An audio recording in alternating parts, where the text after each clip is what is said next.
Alrighty, and just like that, we have no more MLS game for 2 weeks. Well, actually, I lied. There is actually one MLS game that's going to be happening next weekend, and it's actually a makeup game because remember that game between New England versus Houston that was postponed very early in the season?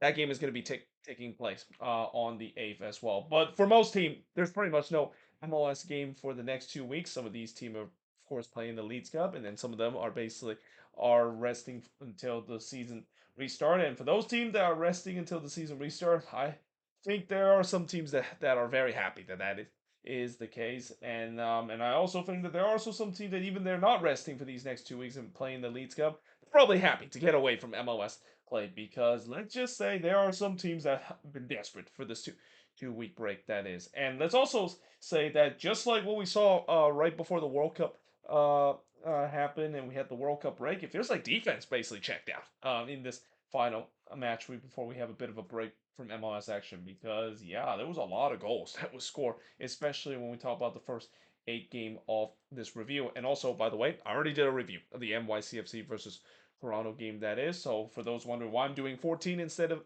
15, it's because one of the games did happen on Friday and I immediately did a review of that game.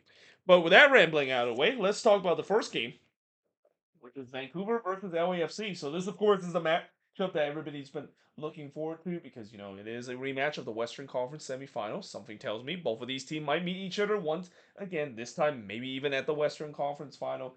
That is, and I gotta say, this game, for the most part, Vancouver did a pretty good job in terms of shutting down this LAFC counter. I mean, this LAFC counter has just been so deadly in the last couple of games. Unfortunately, Vancouver did make a crucial mistake, and yeah, when you face against LAFC of how deadly they've been in terms of their finishing, you can't make that mistake. And also the fact that the Whitecaps were just having problem in terms of finishing in this game. Now in the first half, Kubas would hits it right to Lloris as that was the game's first shot. There was a real scramble in the LAFC box that got end up with Gall having a shot that was deflected for a corner, and then Laborda on the ensuing corner would heads that one high. It was no doubt that Vancouver they well, just as you thought that maybe a FC might smell blood, knowing that Vancouver has kind of had their struggle coming out of the World Cup break. The Whitecaps are saying that we are still the number one team in the West, and we're playing it like we are, and they definitely done a good job in terms of creating chances and just kind of pinning LAFC deep. They're not allowing them to go on the break. There was many times where it was pretty clear that Son was and Bawanga was going to go the other way, mostly plays from Matteo Schreinier, and Vancouver probably saw that tape, and Jasper Sorensen probably saw that tape and said, yeah, that not on their watch.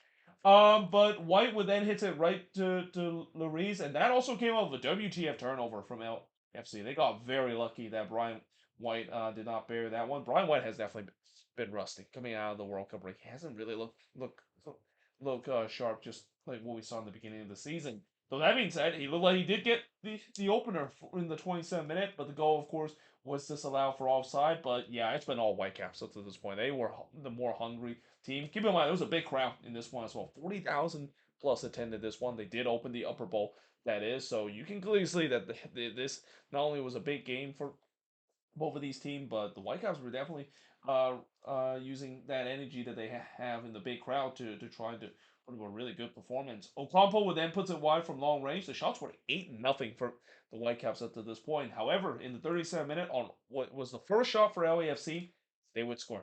It's Sung. He scored from Bawanga to give LAFC a 1-0 lead. I believe this is the fifth consecutive game that Sung Hyun-min has scored. Six of you, of course, count the All Star game that is, and it just came off a WTF turnover from the Vancouver Whitecaps. You just can't do that, and it feels like Tristan Blackman might have been double agent here for LAFC. I mean, I know he used to play for LAFC, but that doesn't mean he can just give it back to his former team as well. So yeah, bad turnover there from Blackman of all people, and LAFC has been clinical in terms of finishing. If you make those mistakes, you are going to get punished more times or not. So just like that, it's 1-0 in favor of LAFC, despite Vancouver dominate that whole half. And that would be the scoreline heading into halftime as well. So if you're Jasper Sorensen, you must be kicking yourself. Like they've been by far the better team in the first half. You make one mistake, and now you're down 1-0. So the Whitecaps credit, they keep pushing in the second half. Segura would then puts it wide from long ranges. That was only the second shot for LAFC. Laborda would then have a shot that was deflected wide. We did go for a pair where not much happened, LAFC continued to sit deep and try to protect this 1-0 lead. Ocampo would then have a shot that was deflected high before Muller puts it over from long range. You kind of started to see some frustration on this Vancouver team. I mean, LAFC was just sitting very deep. And normally, I don't like when teams decide to do that on the road. And you now to see why in terms of some of the games we'll talk about. But I guess LAFC was pretty comfortable in terms of doing this. Vancouver was starting getting frustrated, not able to break them down. However, this is why you don't sit too deep because yeah, even though Vancouver didn't really create much, it only takes one moment and one bad moment on the defensive side, one lapse of concentration, and next thing you know, uh, you give the Whitecaps a chance to equalize, and that's exactly what happened. As Mulo was brought down by Shiberko in there in the box, there was no reason for Shiberko to bring down Thomas Muller in the box. So yeah, Muller of course draw the penalty. He's the one that takes the penalty. You know he doesn't miss from the spot here. He is just cool as ice from the spot, and he ties the game up to tie the game.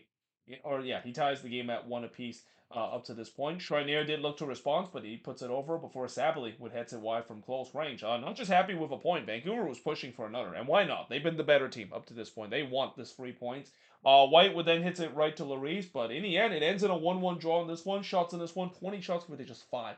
LAFC has in this game. One shot on goal with a 4 that Vancouver has. 4 shots off target with a 3 that LAFC had. 1 shot was blocked with a 9 that Vancouver has in possession-wise. 61% possession compared to 39% possession that LAFC has in this game. And there's no doubt that LAFC would be the more happier side. You know, you could say that this was probably the worst performance that they put coming out of the World Cup break. And I think this is also a performance that maybe the Whitecaps have kind of showed a blueprint of how to stop LAFC, though it's not easy. I mean, even a good LAFC team like what or a good Vancouver team in the midfield as well tends to make mistake. And yeah, if you make just that one slight mistake, it's gonna cost you dearly. But you know, LAFC will definitely take the point. Vancouver, I don't think that will be the case. Yeah, very frustrating result. This was probably the best game that they played. This looked more like the Vancouver Whitecaps that we saw in the first half of the season.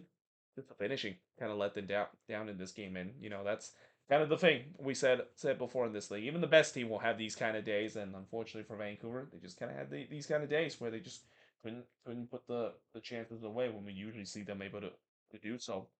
Now, moving on in terms of the next match. Oh boy, this was crazy. This is why you need to watch every game, even the Wooden Spoon Derby. How many times I've said that even in a Wooden Spoon Derby, there's literally no other leagues in the world that have like a battle between the two worst team in the league and put up probably one of the best game we have ever seen this season. Now, in the first half, the first shot of the game did see Pico puts it wide from close. Not much happened early in this one as the shots were only 1-0 for Atlanta. That would change later in this game. Hoyos would deny Iloski as that was the game's first shot for the Union. Iloski would then head it wide off of the deflection. Is it safe to say that Milan Iloski started to look like the Milan Iloski during his time with San Diego? He has definitely been in form, and I'm pretty sure the Union. It's no surprise that this team has started to play much better, especially on the attack end, when they're finally getting the Milan Iloski version from San Diego to this team. They weren't getting that version throughout last season and even in the beginning of this season as well. But there was no doubt the Union has started getting to this game. They were pressing for the opener, and then in the 26th minute, Mihai would get sent off in this one. I mean, just a studs up challenge on Iloski. I mean, I know Atlanta's D probably is getting frustrated dealing with Iloski there, but you shouldn't go studs up like that. I mean, that's a very bad challenge there, and yeah, rightfully so. It was a red card. However, in the 30th minute, really kind of completely against what we thought would happen, Almiron would give Atlanta a 1-0 lead, and I mean, yeah, I definitely didn't see this coming. I mean, I thought with that red card, it feels like the Union were licking their chops and potentially maybe score a couple of goals. Considering, yeah, this is an Atlanta team that they're just fresh off of a very bad loss against the New England Revolution, but instead they lead it 1-0. And to be fair, this would have been a penalty, even if it didn't go in there. Almiron was actually brought down in the box, but as he was brought down, it looks like he just trickled that ball into the net. So even if that gone wide, I think the referee would have pointed to the spot there. But nevertheless, Atlanta made it 1-0. Sullivan would then look to respond, but he hits it right to Horios. And then the post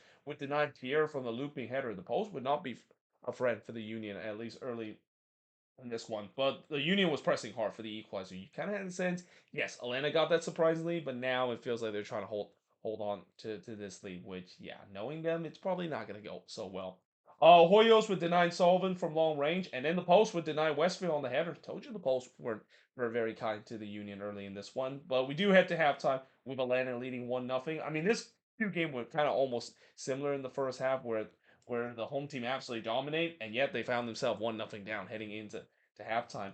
In the second half, Westfield would head it wide from the corner.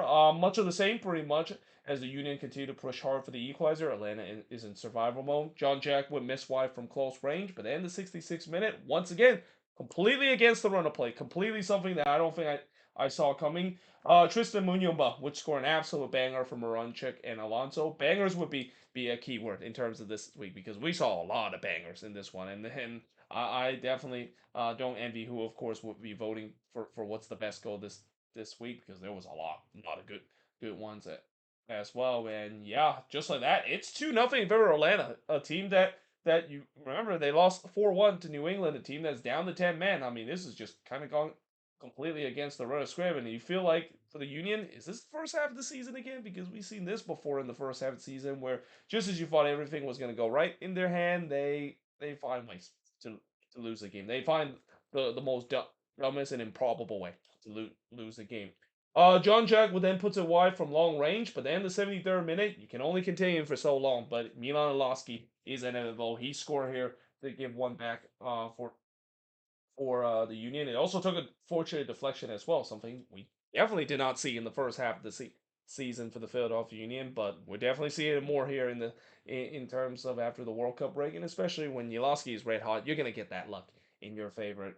Bueno, they looked for the equalizer, but he puts it over as Atlanta. They're back in survivable. Union was pressing hard to get the equalizer. Gregerson with a rare chance for Atlanta, but he missed wide. Hoyos then denied Sullivan from close, and then Sullivan just missed an absolute sitter on the doorstep of goal, and that is one that Caven Sullivan would not want to look back. That is one that he should have buried, and that's kind of the one criticism I would say about Caven Sullivan. As good as his playmaking ability is, he is a guy that needs to do better when it comes to his finishing. Though, again, you got to remember he's still a very young kid. He's only, I believe, still only 16 years old.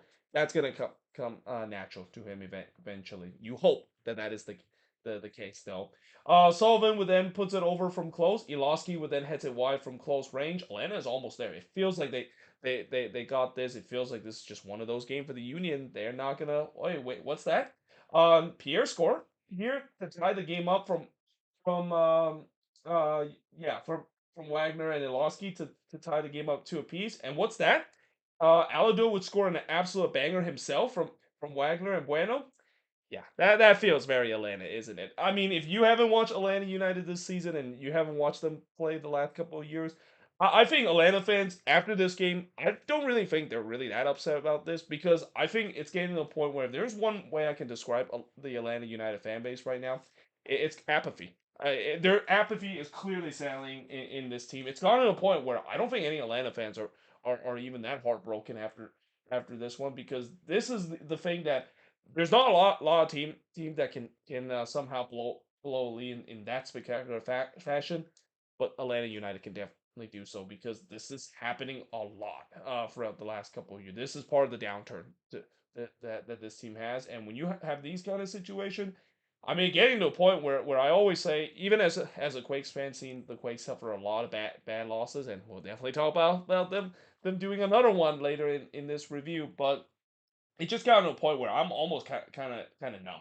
I don't really feel disappointed anymore because you can only point me so much to a point where I'm like, yep, I'm expected. I mean, I feel no pain whenever that blown lead has happened, and it just kind of feels like this is the case with Atlanta United right now. Apathy has clearly settled in this fan base, and that's not a great thing to have. Apathy is not no, people might think apathy is just kind of a way to block out the pain. No, apathy is a very dangerous thing where now you just almost kind of feel like you're helpless and nothing is gonna change and it's clear that this is kind of the thing with this Atlanta team. They are just a sinking ship. I mean, they're not even just a sinking ship, but they're kind of like right at the bottom of the ocean and still rolling. I mean, they're just finding new ways to reach the lowest part in their franchise history. And yeah, they did it again with a 3-2 loss in this one.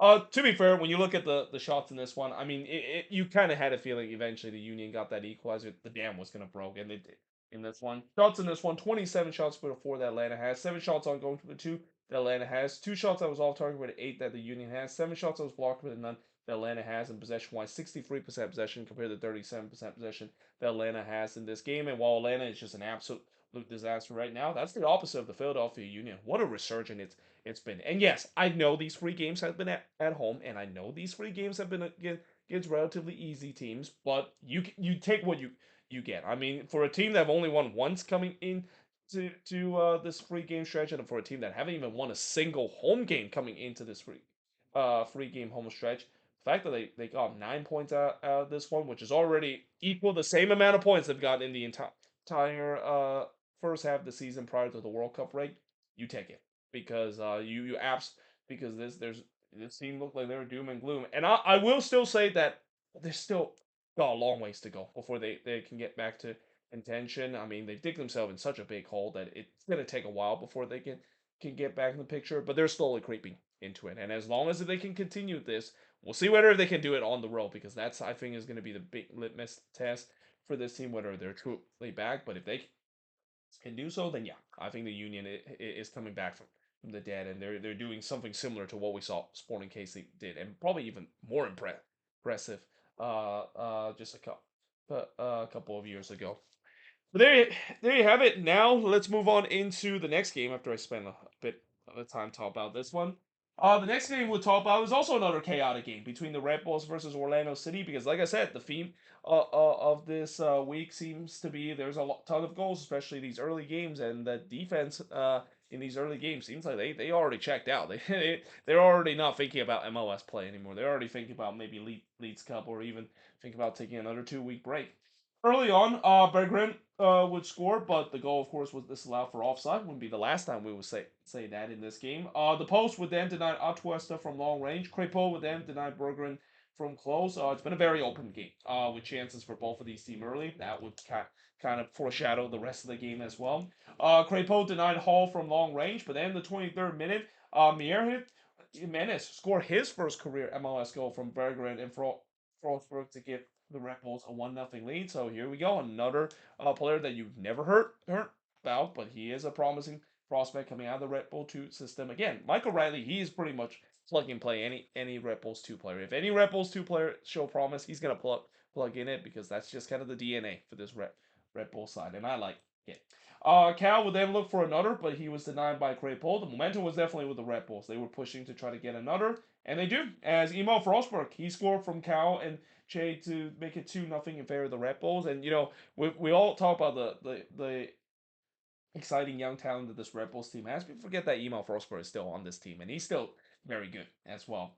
Griezmann would then look to respond, but he struck the post on the free kick. Forsberg looked like he scored the third goal of this one. Problem was, the goal was chopped off because of offside again. So instead of being 3-0 for the Red Bulls heading to halftime, we head to halftime with the Red Bulls leading 2-0. But that 2-0 lead quickly cut into half because Tyrese Spicer, all of a sudden, he started to score goals. He scored from Ojeda and Dorsey to make it 2-1 in this one. The Red Bulls just kind of ball watch during that whole corner sequence.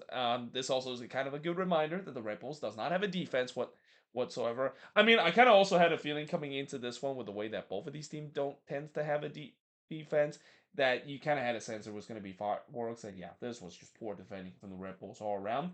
So Jimenez did look to respond, but he puts that one over. But he did score for the second time tonight and get his second career MLS goal from Cal and Nealis to make it 3-1 in favor of the Red Bulls. So what a night it was for Maria.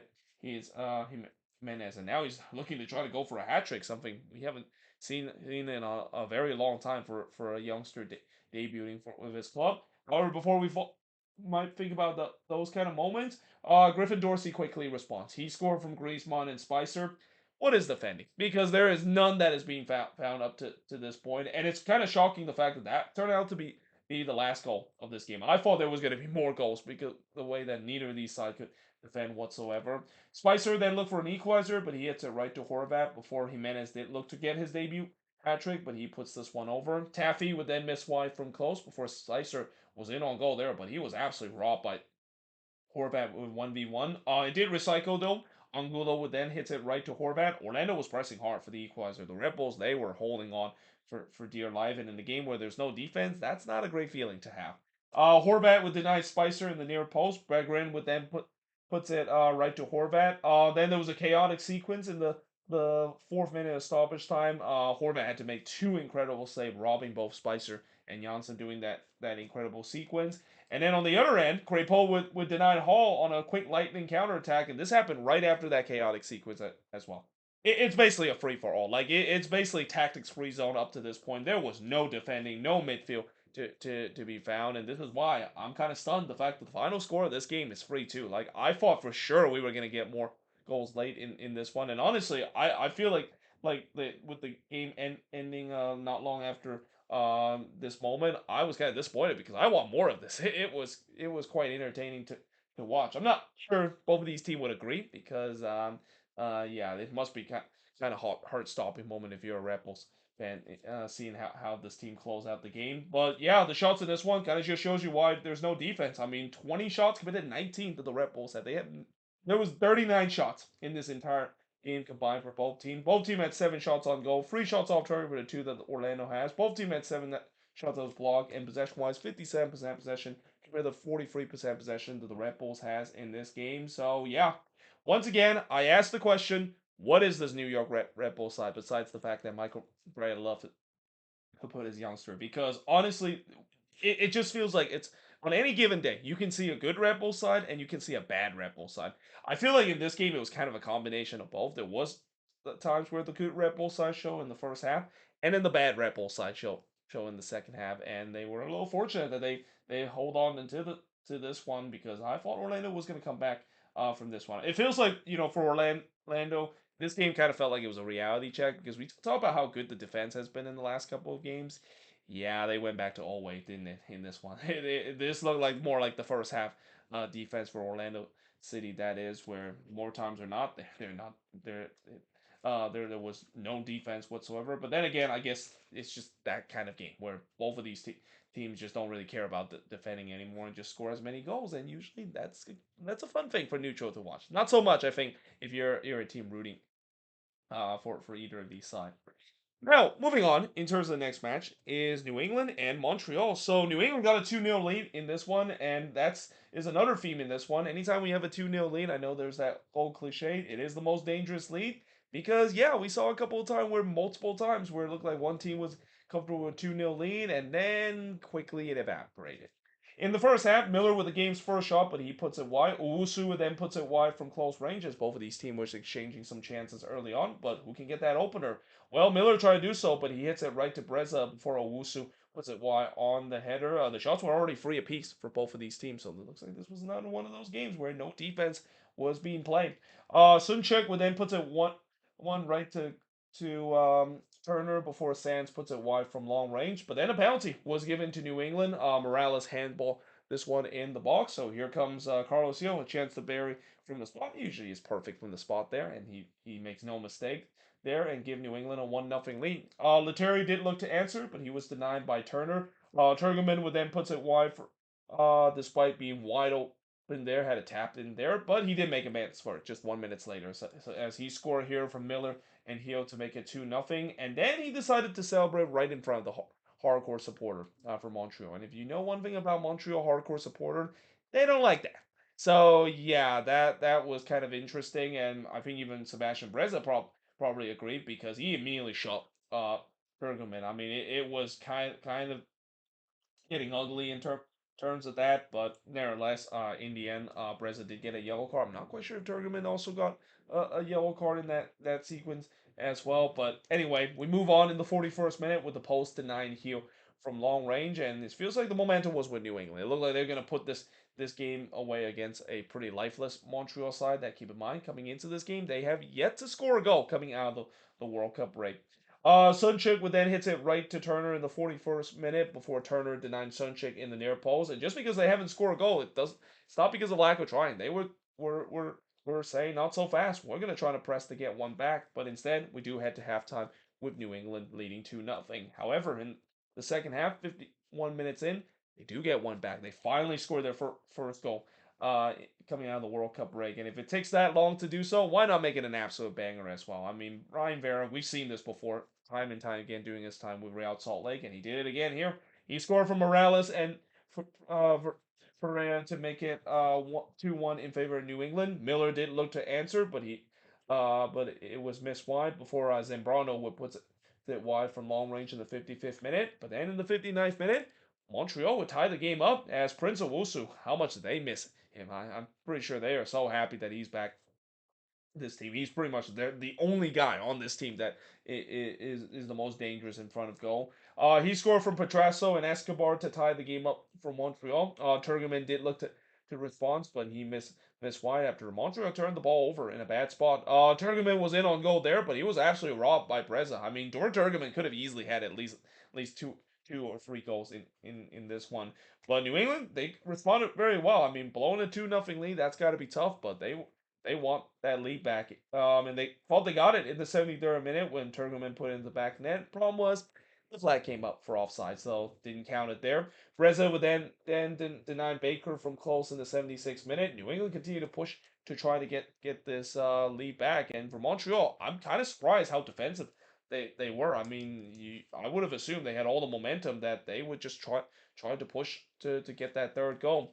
In the fourth minute, we saw Hio hits one.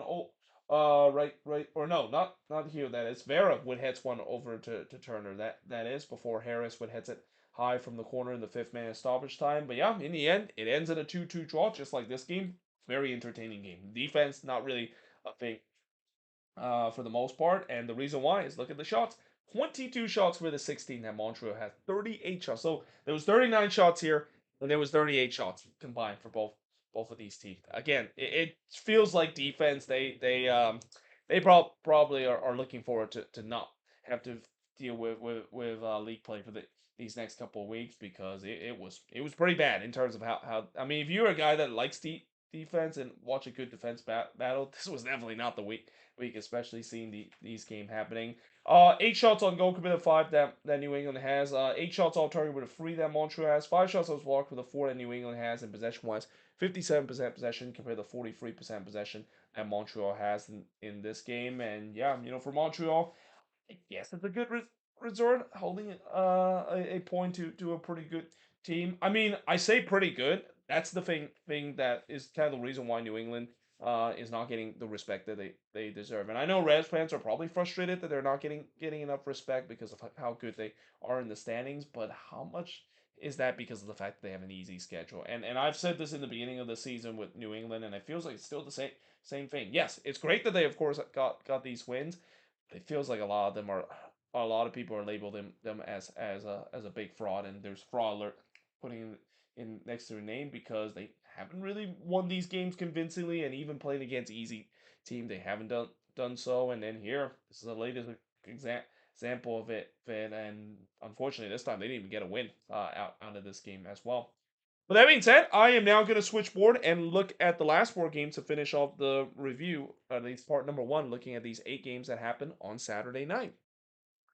All right, so moving on in the next match, we got Inter Miami versus Columbus. So yeah, this was the return of Lionel Messi playing for Inter Miami for the first time since leading Argentina to the World Cup final, and also Rodrigo de Paul as well. Let's not forget about him, even though I know the main attention is Messi coming back into league play. That is, and unfortunately, it was not a happy return for Messi with Inter Miami because you remember this Miami team. There's that thing called defense that they struggle, and it's been a problem throughout the season. It's a problem again in this one. They have had a tough time in terms of closing out games. They have given up so many late goals this year, and it happened again in this one against Columbus. Early on, the match, of course, was delayed because of lightning, but it was only delayed by 40 minutes. The game did kick off at 8:10, compared to the next game we'll talk about, where the game actually got delayed by lightning for quite some while. But in the 4th minute, Farsi with the game's first shot, but he hits it right to Rio's nose. Not much really happened, at least early in this one, and this is despite the fact that Miami controlled the possession. But then the 16th minute, then we get the opening goal, and it was an absolute gift as well, as Suarez would score from right here to give Miami a 1-0 lead. The reason why I say it was a gift. It was a bad turnover for Columbus in their own half. But I will give credit the fact that this is something you just simply can't teach. Like this is something that only Luis Suarez and some of the best number 9 can do, where he has the ability to look up once he of course receives the ball, because we always see whenever there's a turnover moment, maybe guys would just immediately dribble forward and not be aware there's a situation. Maybe the goalkeeper come off his line. Maybe you can just try to chipped him.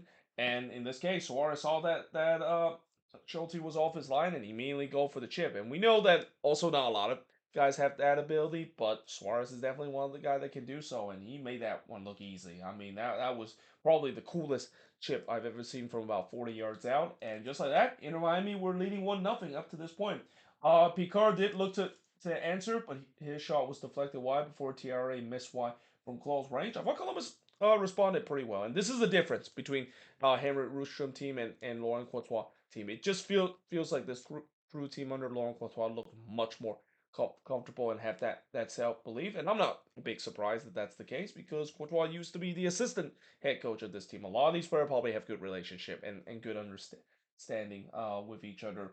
But because in the 34th minute, they got their reward of getting the equalizer, though they can thank Casimiro for this moment. What a nightmare sequence this was for Casimiro. First, he was the culprit of giving the ball away cheaply in their own half, and then he was also the one that slotted into the own goal. So talk about a double whammy problem. And yeah, just like that, the lead was gone for Inter Miami. Good news is his teammate did bailed him out, because in the 5th minute stoppage time, it would be Noah Allen that bailed him out of that bad mistake. A rare goal there from Noah Allen as well. He hasn't scored in quite some while, but he scored here from Suarez and DePaul to make it 2-1 in favor of Inter Miami. This goal was originally called offside, but they did overturn it. So yeah, the goal of course count, but just an absolute backbreaker for Columbus to now find themselves once again down heading into the second half.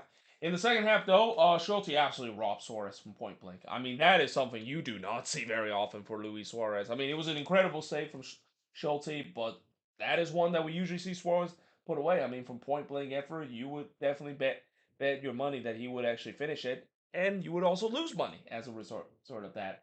But there was some standing ovation happening after Messi was subbed in, because of course he is the golden goose.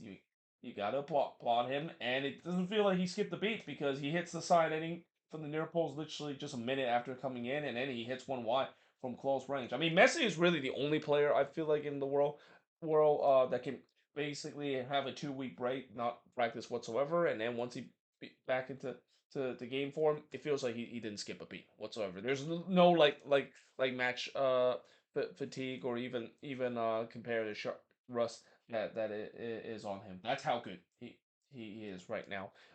Gomez would then puts it over from close in the 66th minute, but then the post would deny Bangora and the crew the equalizer, and all of a sudden Columbus they're not backing down. Like I said, this is a team that if you thought that this team was gonna back down, they're definitely not going to do so, because they probably know that Miami is very vulnerable in terms to the final phase of the game. Harbaroon would then miss wide from close before Mendes would put it wide from long range. So they finally got the debut of their new DP Tambourine Mendes. Safe to say he had a good game in this one. But I also thought that Miami was just holding on, and this usually does not go well when they try to hold on, because you know why?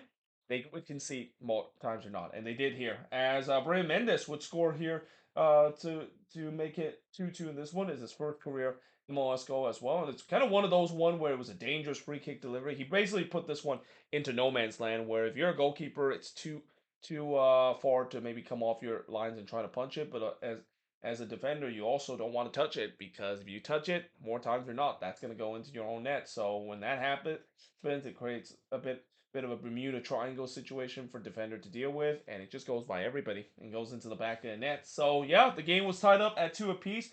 Mikhail did look to answer, but he puts it over before Schulte denied Messi from long range, as Miami was pressing late to try to get the lead. They usually do able to find a way to pull a rabbit out of the hat and get the lead late, but not this time.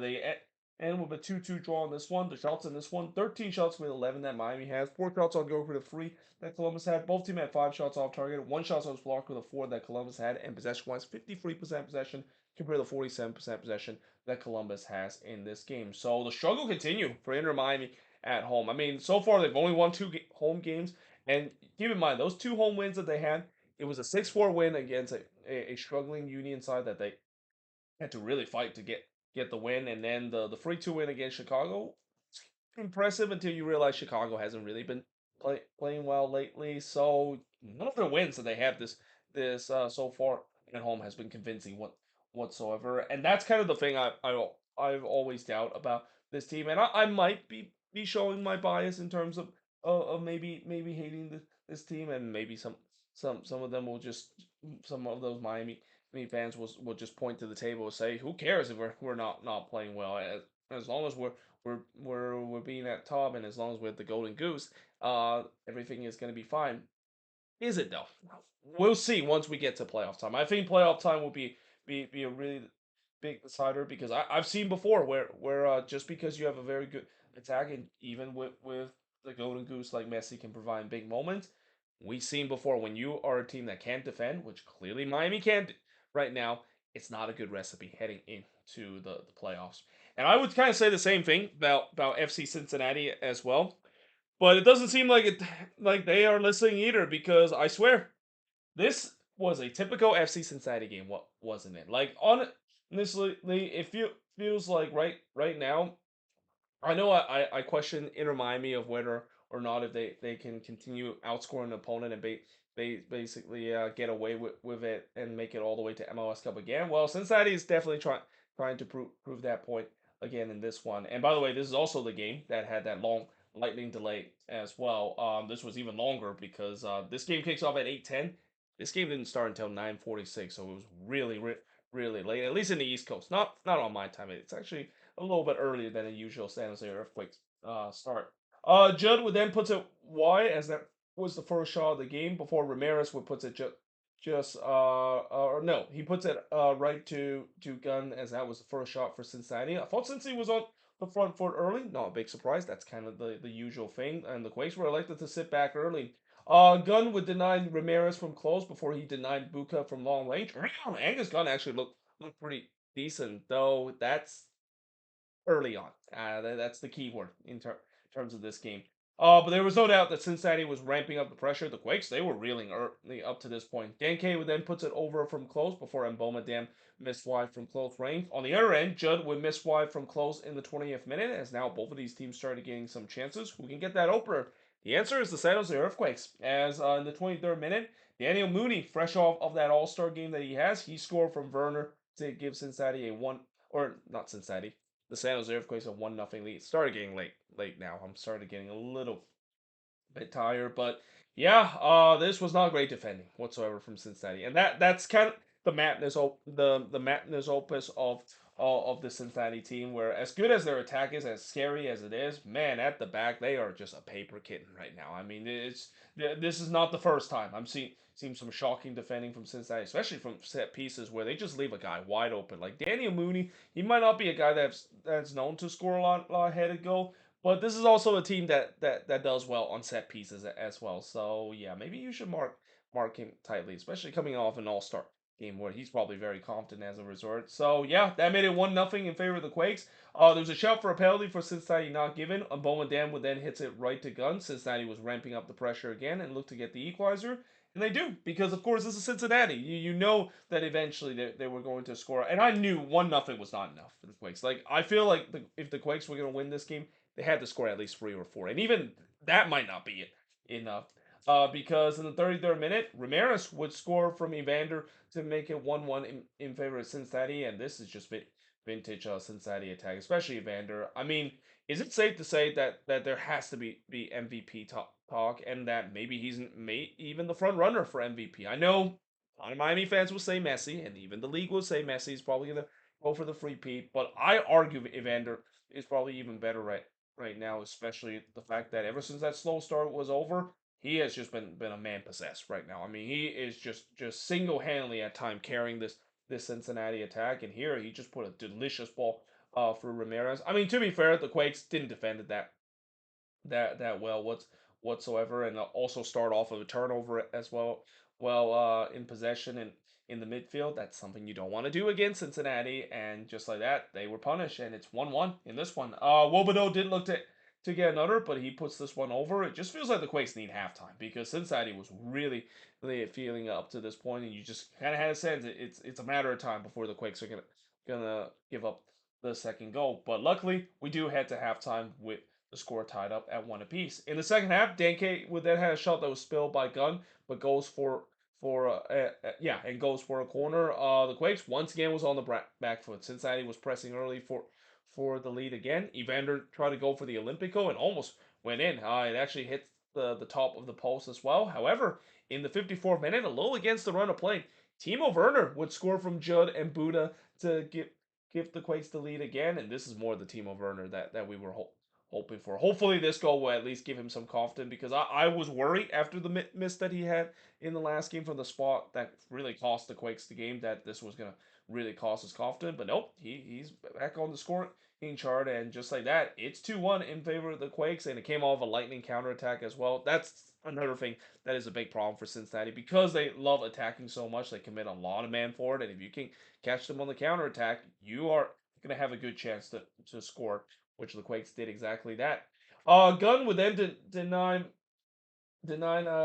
oh god, what did I write? Yeah, he would deny Dan Kate there, but he did build this one, and he got bailed out as well because it looks like Denke was ready to pounce on the rebound, but it was clear off the line, and you just kind of have a sense that Angus Gunn is having one of those game at, again where he just have not looked sharp whatsoever. And I will say this: yes, it's very easy to say that Angus Gunn signing has been an absolute disaster and already a bust right now. And yes, Angus Gunn has had some bad moment as a San Jose Earthquakes goalkeeper, but I'm also gonna say that some of these goals that he has give up, I don't think even Daniel was in net in this. He would have saved it because the defense in front of him just have not helped him whatsoever. I mean, the defense that the Quakes have had coming out of the World Cup break feels like it's gone back to 2025 for him. It feels like the shoe has finally dropped. Of how remember how this team was one of the best defensive team in the first half of the season? Yeah, so much for that. But you also kind of had a sense that one of these bad moment for Gunn is going to cost him because yeah, he just been shaky ever since he conceded the goal. Echenike would then puts it over from long range. The Quakes are just sitting deep.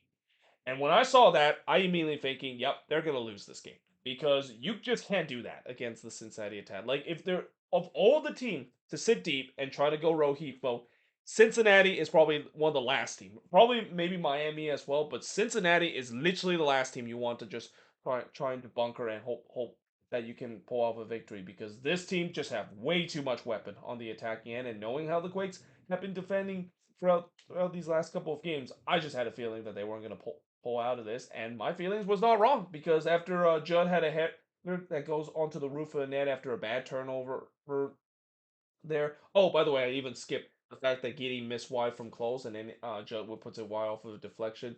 That kind of came from a WTF turnover from Cincinnati, and they got away with it. In the 80th minute, Cincinnati would tie the game up as Tom Barlow would score from Evander and Hadabi to tie the game up at two apiece. It's been coming, and then 2 minutes later, guess who? It's Evander. Of course, he's got to score.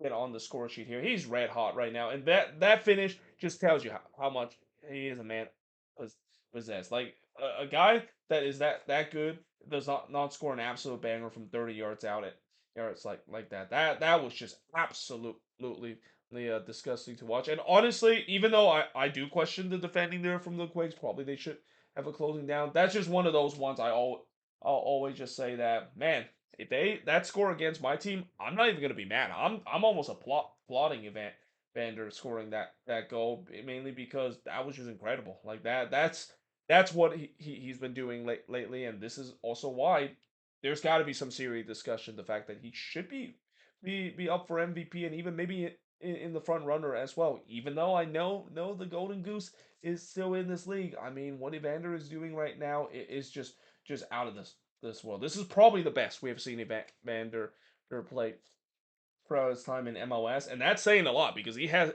had some good moments with Cincinnati and even going back to his day with the Portland Timbers as well.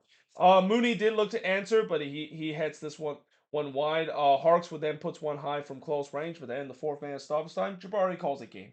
He scored from Barlow and Evander to make it 4-2 in favor of Cincinnati, and that's the final score of this game. Probably the most normal scoreline that Cincinnati has this year so far, because every single game has to be at least three or four goals that's scored by Cincinnati. That's just how it is. Shots in this one, 24 shots for the 12 that the Quakes had, 2 shots on goal for the 11 that Cincinnati has, 6 shots off target compared to 5 that the Quakes had, 4 shots that was blocked for both of these teams, and possession-wise, 60% possession compared to 40% possession that the San Jose Earthquakes has in this game. And as I said, I don't know if this is sustainable even heading into the playoff run. I mean, they kind of proved that it is sustainable because of how many games that they keep doing this, and in the playoffs it's a complete different animal. But honestly, even if this is not sustainable heading into the playoffs, I'm just enjoying seeing Cincinnati playing this kind of brand of style, and it's kind of weird to see how this is kind of the complete opposite of what we know about a Cincinnati team for the past couple of years. This Cincinnati team under Pat Nolan a couple of years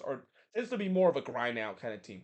It feels like this season, it feels like Pat Nolan basically said, the hell with the grind out thing. Let's just have some fun. Let's just make sure our attacker can now get out of the shackle and basically express themselves. And man, did they express themselves right now. I mean, right now, out of all the attack in the league, I would argue Cincinnati is right now probably the most dangerous in the league right now. I mean, I know Miami and Nashville fans would have like to have a word, but you look at the Cincinnati team, like every single game they have produced some good moment, and unfortunately, the San Jose Earthquakes is the latest victim of that. Though also it doesn't help the fact that the Quakes decided to sit deep. Like again, as soon as I saw them sit deep, as soon as I saw them go row heave mode, I was gonna about to just say, yep, the Quakes are gonna blow this. And this is also why I'm not really that mad coming out of this game. It's the same thing I said about Atlanta, where I'm kind of suffering a bit of apathy when it comes to the Quakes at time, where I've seen this happen so many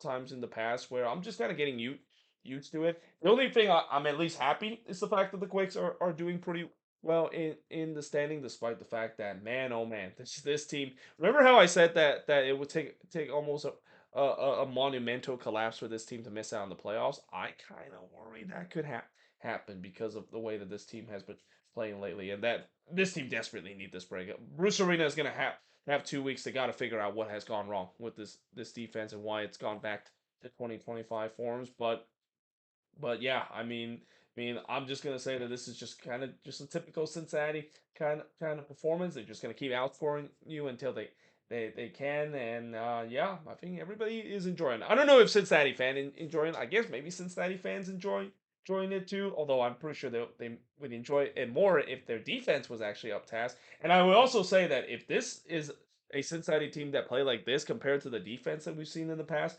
this team could have easily had an MLS Cup by now. Like this team would have easily had it, and probably even a supporter show as well. Because if you combine this attack to a Cincinnati team in the past that is very good defensively, this team would have been clear favorites of winning MLS Cup as a result. But unfortunately, that's just not how it works. It feels like Cincinnati just have always either they have a very good attack, no defense, or they have a very good defense but have an attack that is being restricted. There's just no in between whatsoever. Anyway, let's move on into the next game in DC versus Nashville SC. That is. So for a bit, we thought that Nashville was back. Like in the first half, Nashville scored those 2 goals, and I'm thinking, yep, they look like they're kind of snap out of that funk. Yeah, so much for that. Remember what I said that the 2-0 lead is always the most dangerous lead, and how when New England blow that 2-0 lead, that wasn't the only game we saw a 2-0 lead being blown. It happened in this game as well. In the first half, Montano with the game's first shot, but he hits it right to Schrocky. Not much really happened, at least in the beginning of this one, as the shots were 1-0 for DC early. Schrocky would then deny Montano from close. Then there was a penalty that was given to Nashville as Cervania handballed this one in the box. So here comes Sam Surridge, a chance to step up to score from the penalty spot, and he did exactly that. And then 8 minutes later, Shaq Muhammad would make it 2-0 in favor of Nashville, and I'm just immediately thinking, yep, looks like Nashville is back, because this looked more like the Nashville of the first half of the season. This looked like a team that looks like an unstoppable force, both on the attack and the defensive end. And I thought this is done. I don't think DC would have had anything to match that. Montano did look for an answer, but he puts it wide from long range. But we do head to halftime with Nashville leading 2-0. And usually when Nashville has a multi-goal lead, it's pretty much a sure thing. This game is over, right?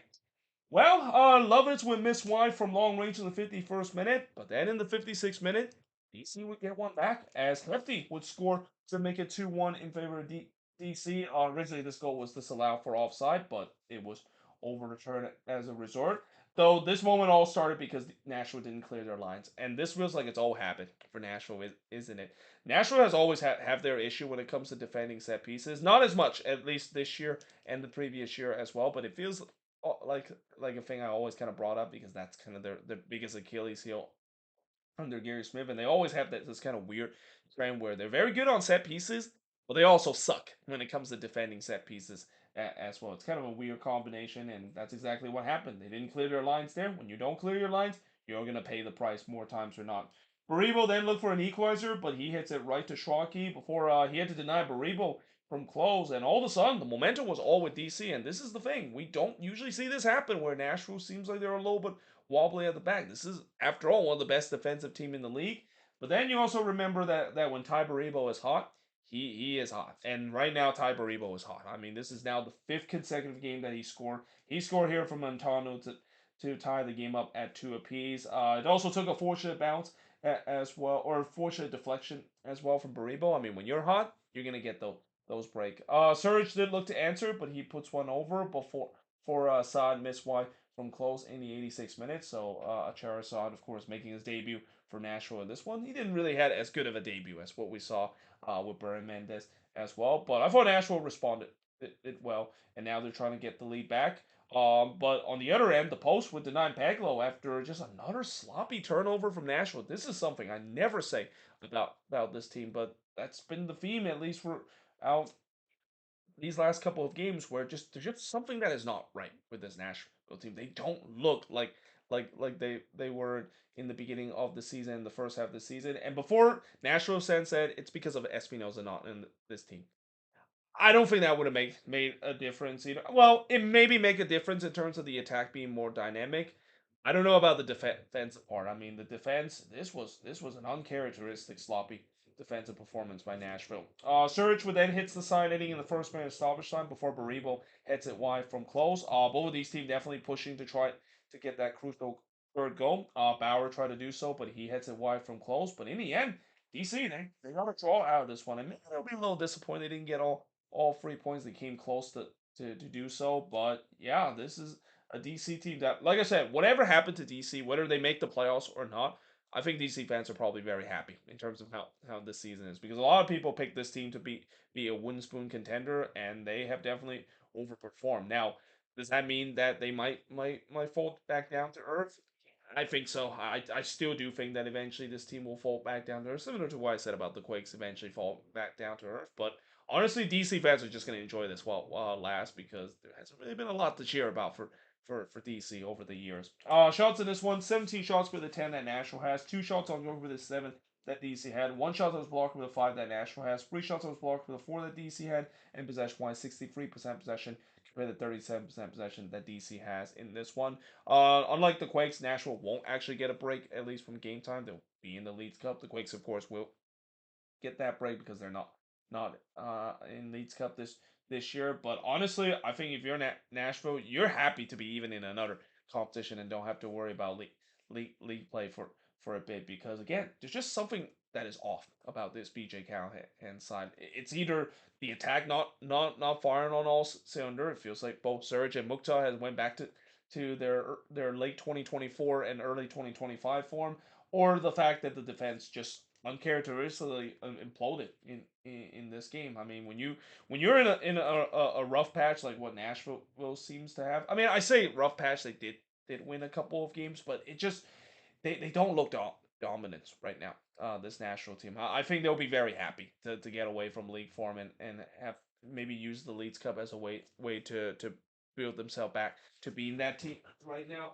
Because I just realized that my laptop is about to run out of battery, so quickly charge that real quick because right now I just think that this national team they don't look like a team that I think right now if the playoffs begin that this team is going to be like what we expected them to be, which is one of the clear favorites of winning MLS Cup. And I think coming out of the break, I think they have Inter Miami relatively soon.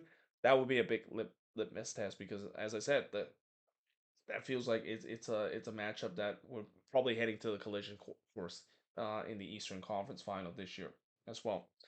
Now, moving on into the last game of tonight. And speaking of teams that desperately need a break, I mean, both of these teams desperately need a break as well. And both of these teams will be playing in the Leagues Cup as well. But I'm pretty sure both of these teams are happy that they don't have to worry about league play. And I'm certainly happy that I don't have to deal with watching Minnesota playing in MLS right now because whew, it's been tough. It's been rough rooting for this team. And what's so rough about rooting Minnesota in these last couple of games is kind of the same thing I've seen before with this Loons team.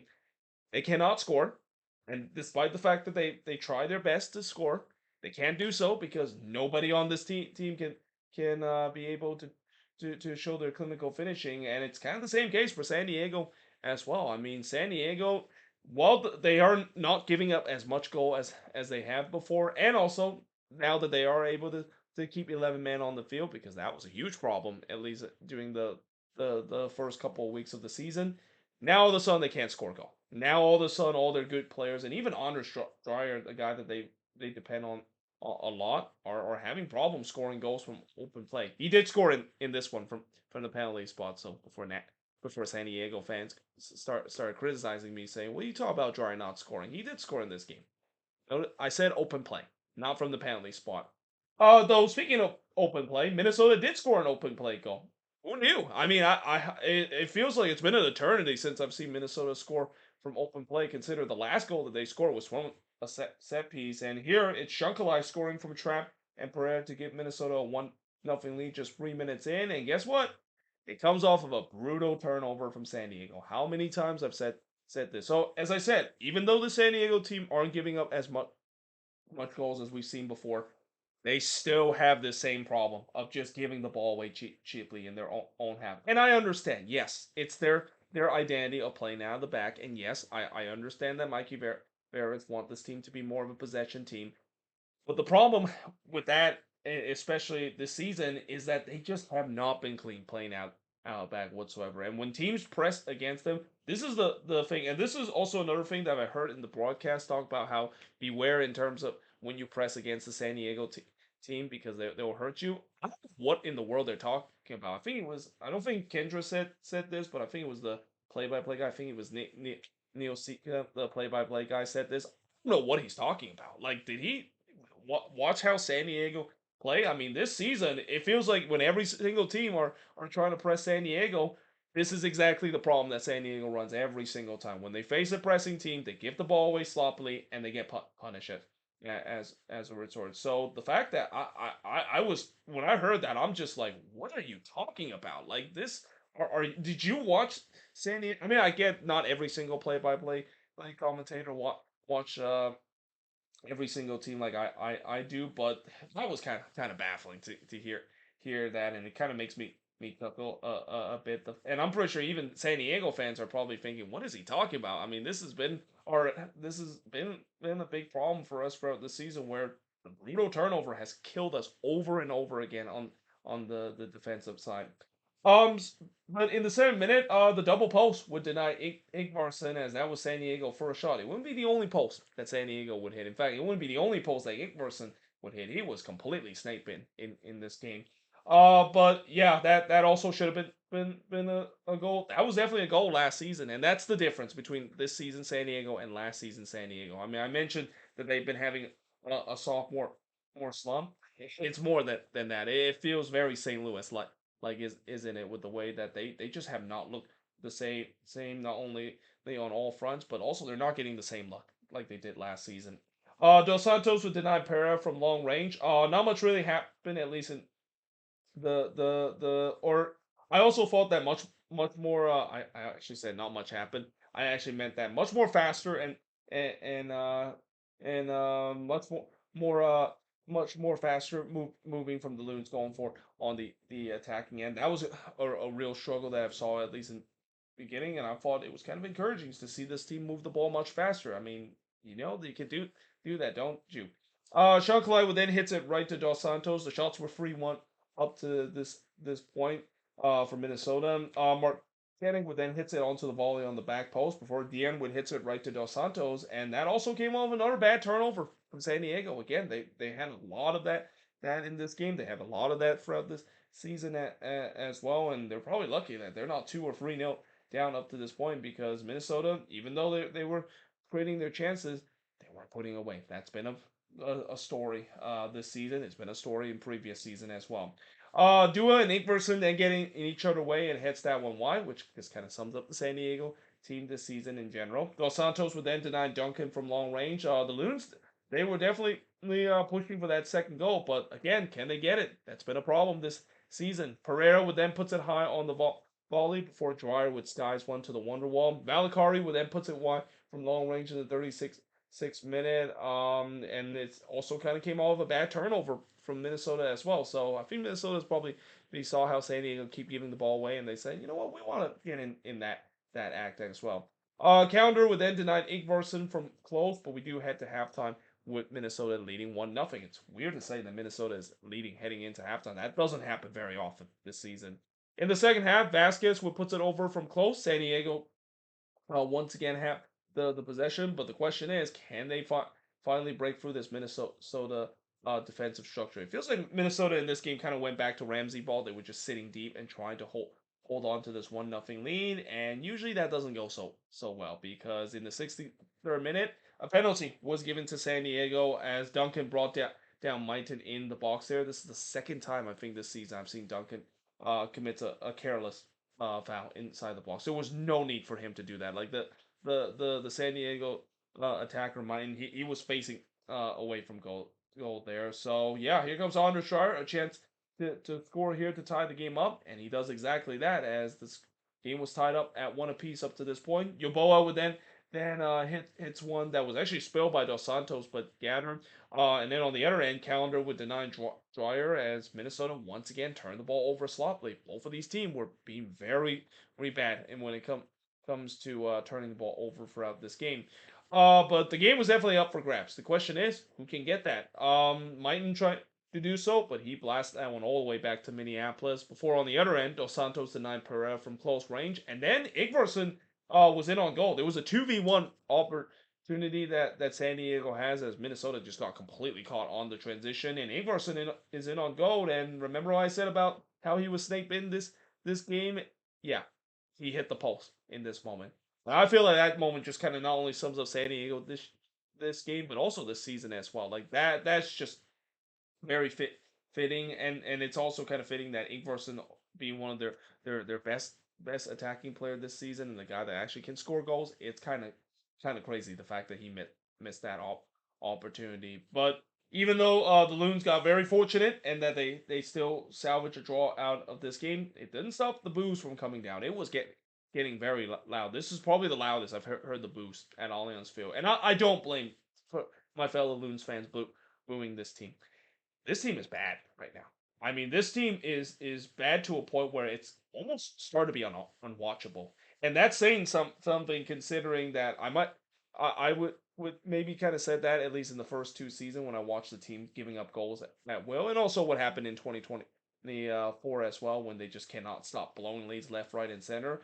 But I feel like this is just special bad to a point where this team just don't know how to attack and also don't know how to close game. And when they do create chances, they don't know how to finish. And as a result of that, you wasted a team that I would say this team still has one of the best defense in the league, but it doesn't really matter when the attack is anemic, and that's just been the issue with this team. I believe they mentioned the fact that Minnesota coming into this game has the worst attack at home, if I'm not mistaken, and they only scored 6 goals in 8 games at home. It's now 7 goals at nine games, but I believe that's still the worst. I mean, goal scoring has been a major issue with this team, and unless if there's no reinforcement, which unfortunately I haven't heard about, this unfortunately is going to be the same thing that I'm dealing with, and it's hard to believe that now it feels like Minnesota is dealing with the same problem that the Quakes are dealing with. Keep ownership. Keep ownership is started to take over this Minnesota team, and the complacency is starting to take over this team, and that has to be very frustrating to see, isn't it? The fact that now both of the team I root dearly is dealing with the same problem as well.